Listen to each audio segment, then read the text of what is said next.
statue is making a strange sound.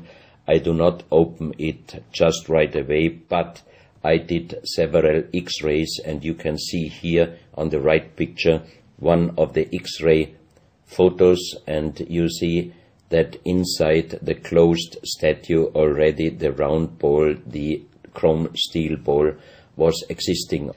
On this X-ray photo you can see exactly, and also Professor Pittoni saw, that this statue in former days already was opened but perfectly closed again, and he called a specialist who opened it exactly concerning this photo, the small stone ball which was closing the hole inside, and you can see that the metal ball was already existing.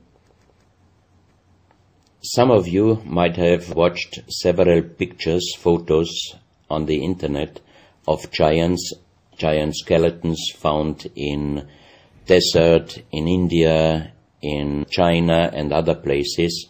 Most of those photos were competition photos to present Photoshop. Perfectly done.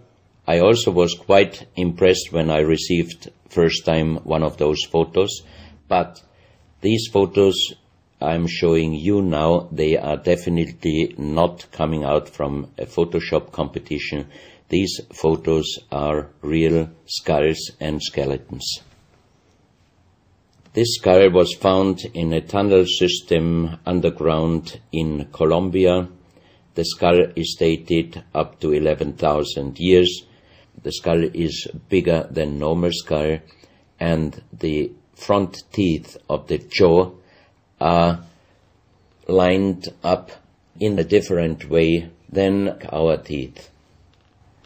Something that occurs to me here is that there's a very strong, pronounced jaw. It's a very prominent jawline, very prominent chin.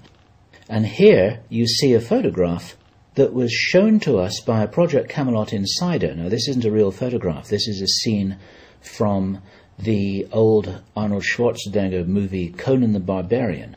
And what you're seeing here is a special effect on the actor James Earl Jones. The critical thing here is the shape of the jawline.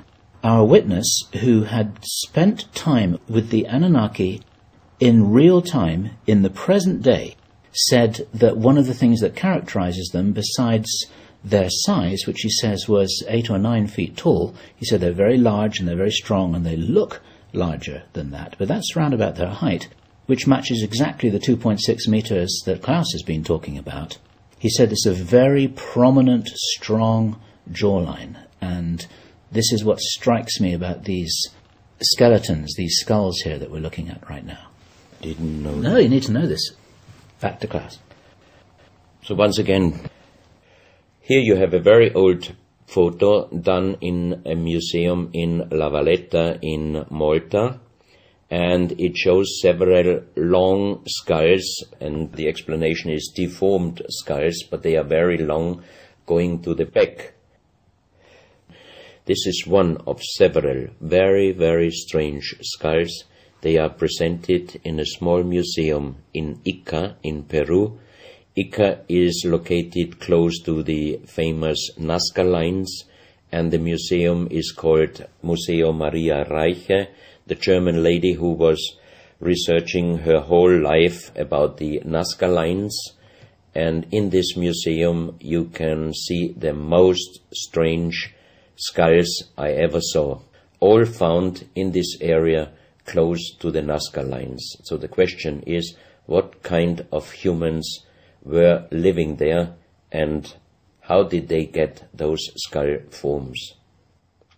And especially this one, definitely several doctors and experts told me it would not be possible to create such a kind of deformation, because through deformation you do not get the double bone material on the skull, and on this skull even you have particles of the skin and hairs, and I think it would not be difficult to do a age dating and especially a DNA analysis of this skull. On this picture I show you some legendary skeleton forms of giants. In the year of 1964, in the south of Ecuador, in the province Loja, there broke down a part of a mountain platform, and Father Carlos Vaca, who was working as a priest in hospitals, he was called to this place and he found the broken bones of a giant. Good.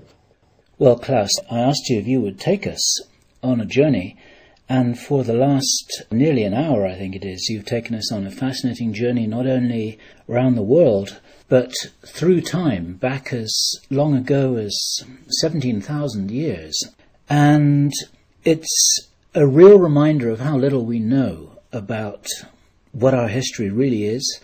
These are important pieces of an important puzzle, and you're doing an enormous amount to raise people's awareness of what it is that we're not shown in many museums, what it is that we don't read in anthropological textbooks, and what it is that many university professors still refuse to recognize. And thank you so much for your part in helping to raise our own understanding of our history on planet Earth. Klaus, thank you.